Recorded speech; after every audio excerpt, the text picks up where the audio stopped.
And now finally, the Avatar: The Last Airbender bonus sheet. Now many of you heard me ranting about these before they were even all revealed, because they are screenshots from the show worked into full art cards, which means that a lot of them are kind of ugly or not really fitting flavor-wise, or the colors seem off. There's a lot of things wrong with them, which make them kind of tough, because a lot of them are cards that are like either fun for limited or good for commander or constructed. These are the cards that will probably see the most play from this set, because a lot of them are reprints of highly desired cards, expensive cards, or cards that we've just never seen reprinted ever. Like their first ever reprint is on this bonus sheet. So they are some of the worst looking cards that will see the most play. They look okay in print.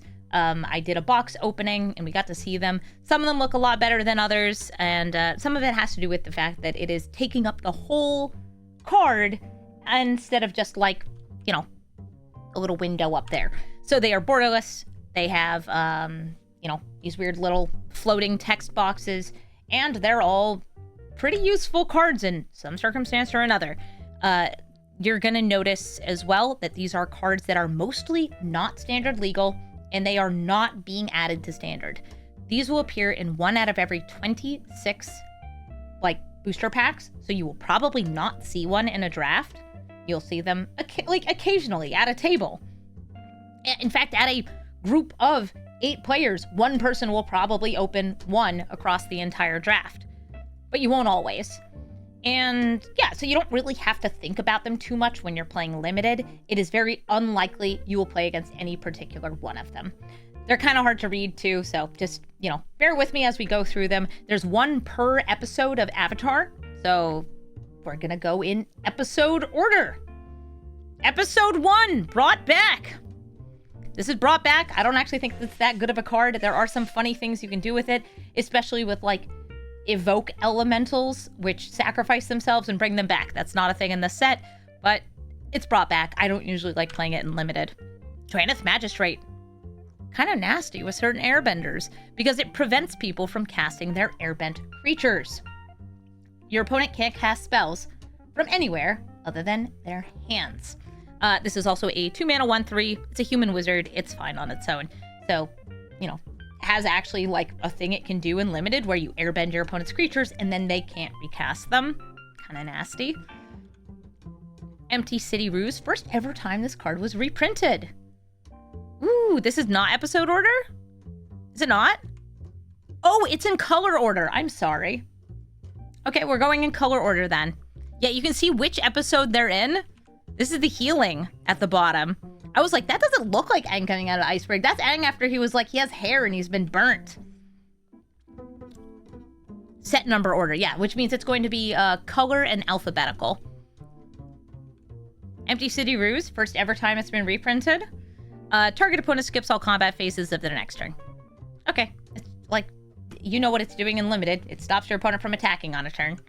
But it doesn't like bait them into attacking and then you fog or anything. This is Lita, Mechanical Engineer, Sokka, Dead-Eyed Stare. A 3-mana Vigilance Artificer. At the beginning of your end step, you untap each other artifact you control, and you can also pay 4 to make a Zeppelin. It's named Zeppelin. It has flying in crew 3. Pretty nice and limited. Not a thought in that boy's head. Oh. Release to memory. Got Zuko and his mom. This is exile target opponent's graveyard. For each creature card exiled this way, you make a spirit token. These are not the same spirit tokens that are in the set. These ones are able to attack and block normally. It's okay. It's graveyard hate. I would probably consider sideboarding it in if my opponent had a bunch of graveyard stuff, lessons or otherwise. Scout, warning. The next creature card you play this turn can be played at instant speed as though it had flash. So you can play it on your opponent's turn, and also you draw a card. This is a fun way to just like cheat things in. This is also from the Blue Spirit episode. Season 1, chapter 13. Aang's Shelter is Teferi's Protection. This is absolutely a card you want to run unlimited if you have it. It's like one of the best ways to just buy yourself a turn. And it's kind of hard to deal with. They can't make your life total change. Everything's got protection. You've got protection. Your stuff phases out. Teferi's protection, very strong and limited. 3 dreams. Get some auras. Put them in your hand. There's hardly even 3 auras in this set. Don't put this in your deck. It's funny art, though. Appa the Vigilant. This shouldn't be here. These are all out of order. Alright, we gotta fix this. One sec. Oh my god, it's because of the stupid way that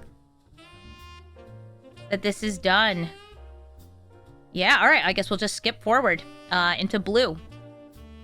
These are cards that are only in the Commander products. They are not draftable. Here we go. Draftable. Yeah, all the Jumpstart cards were in the middle there. It's so silly they have, like, the same set code. Okay, bye, Scraps. She just came and rubbed against my foot and left. Agent of Treachery. Absolutely nasty and limited. And if you Earthbend it... Sorry, not Earthbend it. If you Airbend it, you can cast it again for 2 mana. This is a terrifying card. It will steal everything from your opponents. The only thing that's like a downside of this card is sometimes it draws you so many cards that you mill to death. That's not even a joke. Also, it's banned in Brawl, but honestly, they could unban it at this point. We live in strip mine hell. They could unban it. Bribery. Very playable and limited. Look at your opponent's deck. Take the best card out of it. It's yours now. Bad against airbending, because they could get it back. Otherwise, pretty sweet. Can't wait to play it in Brawl. You know I'm always doing crime. Clone. The Ember Island players. At least it's fun. And it makes a copy. There's another clone effect in here. We have Sakashima and Clone Legion. For each creature target player controls, make a token copy. Way too expensive to be playable. This is also not one that I would recommend playing in limited most of the time. Like, Clone is okay, but oftentimes it's like, you're just making a copy of the best creature. And in some circumstances, it's a dead card. It's a maybe card to me. The bonus sheet is not standard illegal. Force of Negation. We saw a repainting of this scene in the set. Force of Negation is highly sought after. This is definitely a big money card. It's also a very strong counterspell. Would I play it in limited is probably not. It's like, it's an okay counterspell because it counters a non-creature spell. Exiles it, so you don't have to worry about them bringing it back. And you can cast it for free. But also, like, I oftentimes don't want to give them, like, give up an extra card to cast it for free, or pay 3 just to negate. What is the highest mana value card I would play in Limit? I would say typically 7. Imprisoned in the Moon. This is not the scene I would use for Imprisoned in the Moon. This is like their kiss before she gets imprisoned in the moon. I would put this as like Farewell. If I were doing a reprint set, this is Farewell, not Imprisoned in the Moon. Anyway, the woman on the right who's being kissed, she becomes the moon spirit, which is why this is Imprisoned in the Moon. People have been making proxies of her as imprisoned in the moon, I think pretty much since it was printed, and this is not one of the better ones. This card looks rough, buddy. Thanks. That is a card, by the way, that is in the Jumpstart. Intruder Alarm! I will recommend looking at the Jumpstart card. There's some great paintings in there. There's some really fun stuff, really good flavor. Intruder Alarm is very dangerous. You could probably do something that goes infinite with it, because it's Intruder Alarm. Like, I don't know, you play the thing that makes all of your allies tap for mana, and then you have the ability that lets you spend mana to make an ally, or a dragon or something, and then you tap on tap, tap on tap, tap on tap, tap on tap. But then your opponent also gets this ability, which means that if you can't win with it, don't play it. In fact, I would just say don't play Intruder Alarm in general. It's for specific combo decks. Mystic Remora. Not something I would play in 1v1. This is a card that is... You have to pay for it every turn. And ideally, you have an entire cycle of opponents to get value out of. In 1v1, it's not very good. Prosperity. You do it to kill your opponent if you've been milling them. Judy, Public Servant. This is Sakashima. Sakashima is kind of like a better clone. That's about it. Better clone. Standstill. I think actually a very good scene choice for Standstill. But I wish that it were in a smaller frame. Because they're freezing all the water around them. Ugh, that's cool. Her making the choice to not enact revenge. And instead just giving, like, the nasty talk.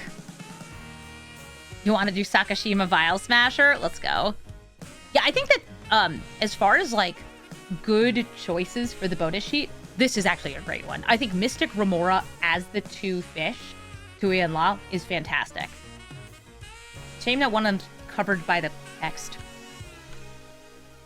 Standstill is one player is going to draw 3 cards, but who? It's whoever casts the next spell. So this could be a 2-mana draw 3, but oftentimes it's just you and your opponent playing chicken with each other. You don't play this unless you're ahead. I would generally not play it in limited anyway. Training Grounds discounts various ability costs, and that's kind of nice with the firebending and waterbending abilities. Depending on what I have in my deck, I would consider putting this in a deck. I can't read you. Chat, what am I looking at?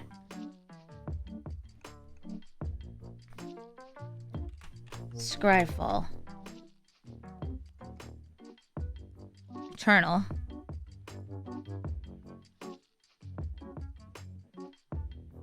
Set/number. Oh, this puts them all in the right order.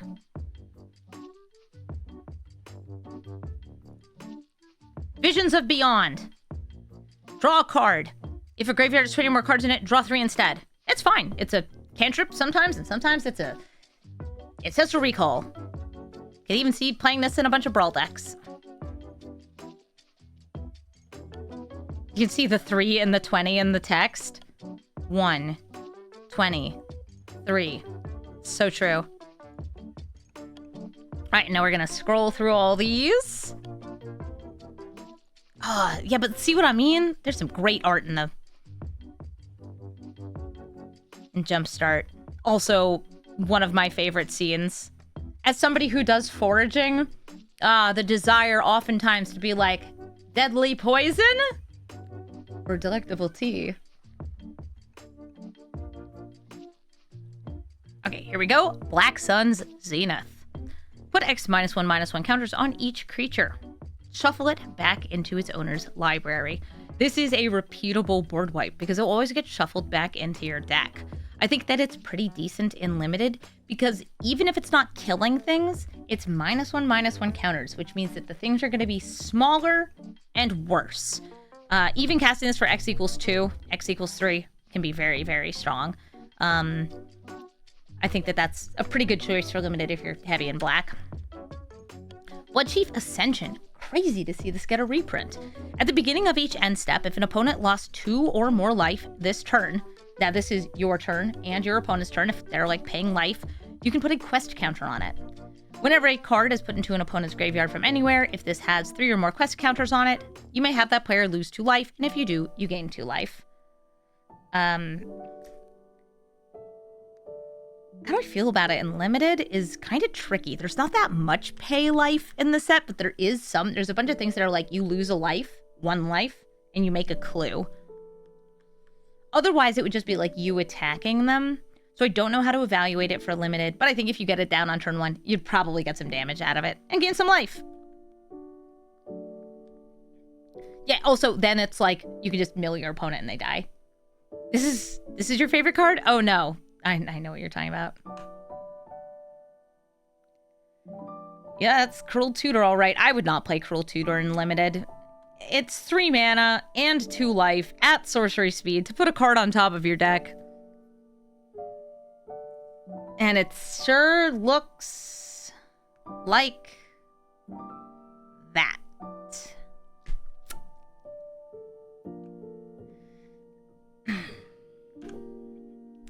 Fire Nation Tank Train, or Noxus Gearhulk. I would play this in Limited because it is a kill spell that comes with a 5/4 artifact with Menace. And it also gains you life. Yay!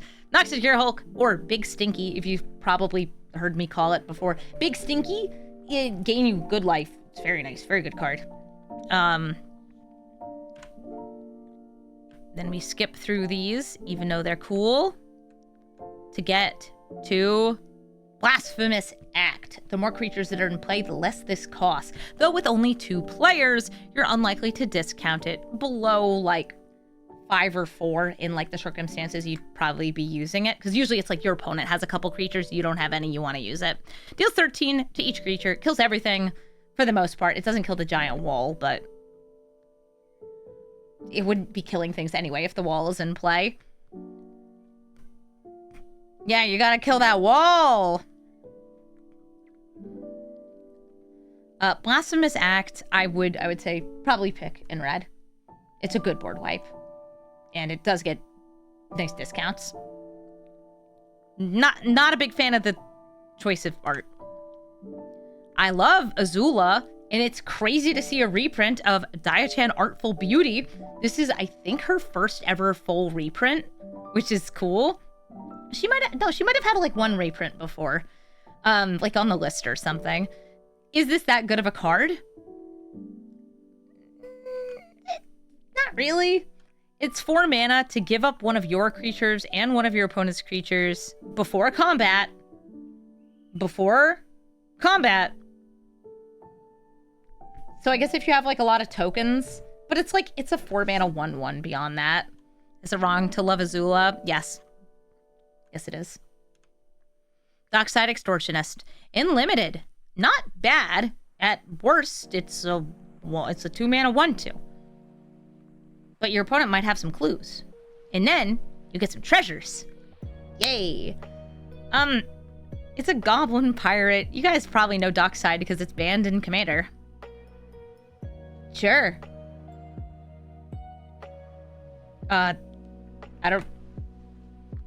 It's still worth a good amount of money, even though it's banned. So only Treasure Maker in the set? Oh, weird. If they're reprinting it, do you think it's going to get unbanned? No, because this set was designed and finalized before that ban happened. So, irrelevant. Insurrection. Yeah, it is coming to Brawl, though. I think it's okay in Brawl, especially as we get more, like, talismans and stuff. And I think that it's much fairer in Brawl than it would ever have been in Commander. It's a lot harder to go infinite with. Insurrection is an 8 mana sorcery. Untap all creatures, gain control of them, they get haste. It's a mass act of treason. I still probably wouldn't play it. Like, it can end a game, but I don't know, at 8 mana, it's a maybe. Probably not. Mirrorwing Dragon. This is a 5 mana 4/5. Whenever a player casts an instant or sorcery that targets only this creature, that player copies that spell for each other creature they control that the spell could target. Which is weird. So, if your opponent casts a kill spell on this, they then have to target all of their own creatures with copies of the kill spell. It's a well-protected dragon. Also, if you target it with a buff, you put the buff on all of your creatures. I just think it's neat. Good card in Limited. Rending Volley. You can barely see the ships, they're under the text. Instant. Can't be countered. 4 damage to target white or blue creature. You could only sideboard this and don't assume your opponents will have those. Unless you like really want to spend 1 mana to kill a 1/1 ally token or something. Searing Blood. Actually pretty nice for Limited. 2 mana to deal 2 damage to target creature. If the creature dies that turn, it also deals 3 damage to their face. It's aggro. It's burn, baby.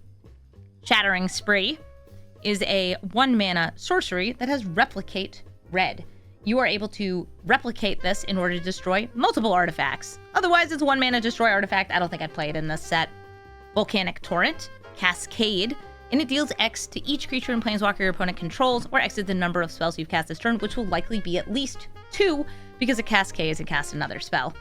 Yeah, it's no Vandal Blast, but it's pretty cool. How do I feel about Volcanic Torrent? I really like Volcanic Torrent, but I also love the chaos of Cascade.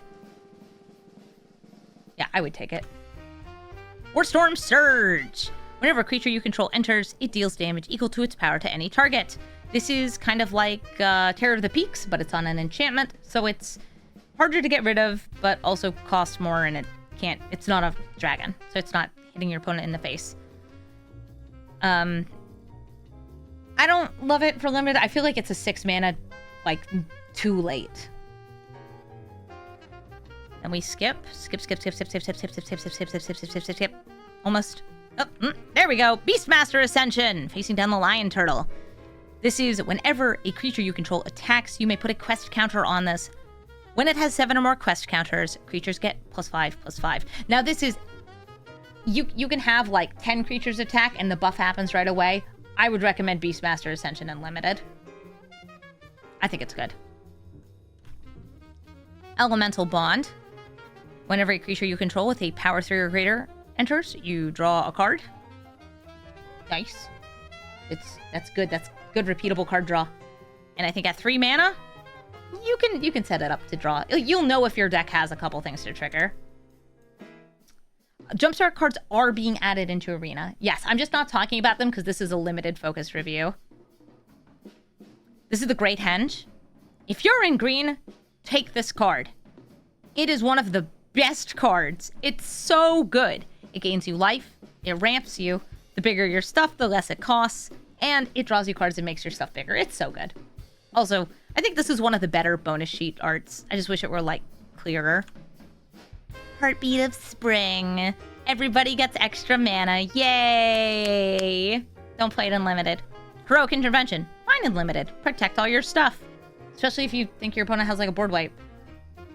Specifically one that destroys or deals damage or targets or something. It doesn't help against the -X. Does not help. Return of the Wild Speaker. If you have big creatures or lots of non-human creatures, this is good. Notably, most of the tokens in this set are not human.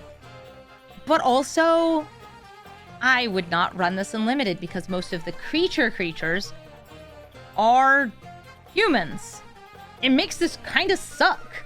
Return of Wild Speaker normally has Garruk on it. They put Tough here. She looks great. Rites of Flourishing. At the beginning of each player's draw step, you draw an additional card, and you can play additional lands. Whenever I play this in Commander, I get to play 1 extra land. Everybody at the table then gets their extra draws, and right before it gets back to me and I'm gonna draw my extra card, they destroy it, and it pisses me off.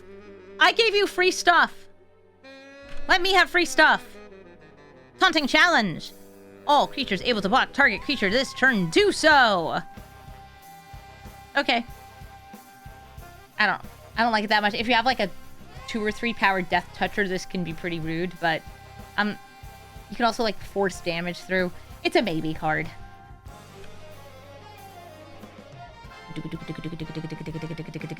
Colors! Oh, I think I went too far.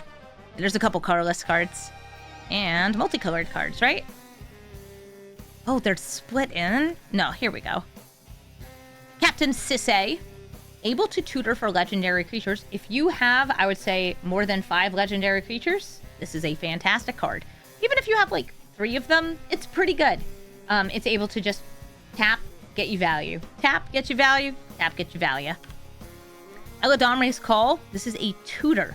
I would say that this is also quite good and limited. If you have any creature worth searching for and you're already in green-white, you're paying just 2 mana at instant speed, so you could do it in an end step to find the best creature in your deck for whatever circumstance you have put into hand. Zuko, redeemed. Reese, redeemed. This is Reese. He taps to make elves or double all of your tokens. He's fine for limited. It's an early creature that just like gives you value. He can make lots of elf Tower of Twos, baby. And then here we go. Coma. Monster. This is the Monster Serpent. It's Coma. Incredibly good in limited. If you get it, I would pivot into those colors. Coma is very difficult to beat because it can't be countered, can make itself indestructible, and makes 3/3 of power during each player's turn. It's nuts. You can also, like, tap things down. Alright. Cityscape Leveler. And I don't think I missed any in the multicolored, but I may have. Hopefully not. Cityscape Leveler. Construct. It's really good. Now, I said before, typically I would not play something that costs more than 7 in limited. I play Cityscape Leveler. It enters. It destroys things. It attacks. It destroys things. It's an 8/8 with trample. And even if it does die, you unearth it and bring it back. The biggest downside? Oh no, you give your opponent power stones. They can use those to water bend or, like, activate clues. Yeah. It's the drill. It's thematic, at least. Meteorite. This is what Roxanne makes when she attacks. I'd probably avoid it for limited. Sundial the Infinite. I don't actually think there's that many things in this set that would make Sundial worth playing. It's for, like, cheating certain things on the stack, or like getting rid of things that go away at end of turn, or like have a triggered effect that would do that.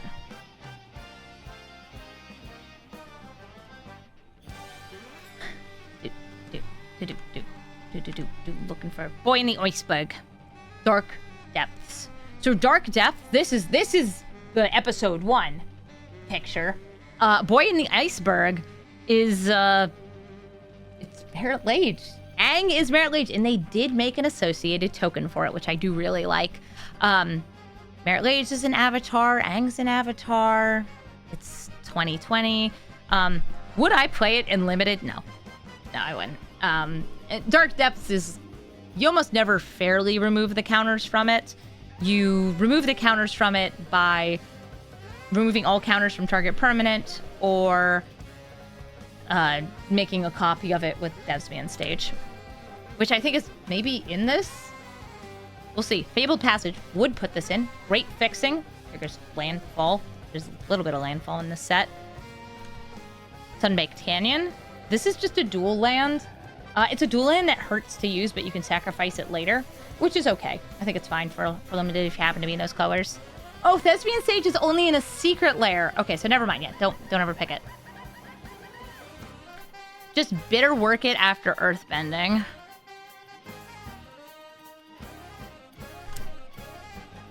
Earthbend it and then clone it. No, because the clone will still enter with counters.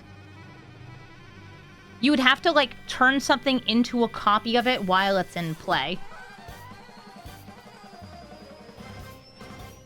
Like a clone copy, I guess. Like, cloning it in place. But most clone spells, like the spell Clone, which is on the bonus sheet, doesn't work that. Tarnished Citadel. I would not recommend this in limited. This is a colorless land that bolts you in the face. Now, where's actually something very funny that's getting this card? If you have a Rowan Stop Hitting Yourself deck in Brawl, congratulations, you now have Tarnished Citadel. Have fun punching yourself in the face. Treetop Village. Enters tapped, can become Ape. Oh. I'll be honest with you. If I had this as my pack 1, I would force mono red. And I would do everything I could to make this happen. This land enters tapped. Whenever a mountain you control enters, if you have 5 other mountains, you can have this deal 3 damage to any target. I'd force it. I'd make it happen. Also, I'm sorry, the sun is encroaching upon the stream. If you're wondering what the weird lights are at the bottom. Those are from Jumpstart. Oh, and that's the last one! So we've now seen all the cards in Avatar, and there's a lot of them. Some of them are really cool. I'm not a huge fan of this bonus sheet. It's a little blurry, but I think some of the choices, like at least this, is thematically a great choice. It's a good Valakut. And I'm excited to play with Valakut and Brawl. As should we all. These cards are in regular packs. They are draftable. There's only going to be 1 in every 26 packs. So very infrequent. You may have seen some Secret Lair cards while we were scrolling through this. Some of these are random cards that are in the Commander boosters, or not Commander boosters, Commander kit. I don't know what they're calling it. Commander bundle? And then there's also cards that are just part of Jumpstart or Scene sets. So like these are part of a Scene, which you buy as a box, but you can also open these in collector boosters. Nice. Yeah, I think this set's going to be really rad to draft, and I'm glad I had a chance to look at all the cards. If you guys want to see a first look at the set in action, I'll actually be playing it on stream on Wednesday. That is going to be like this week, and yeah, I'm going to probably be playing limited the whole time since there's never really a brawl queue, and we will make cabbage vendors do cabbage vendor things. Maybe there'll even be a jumpstart queue. That would be fun. That would be very, very, very, very fun. Thank you for watching.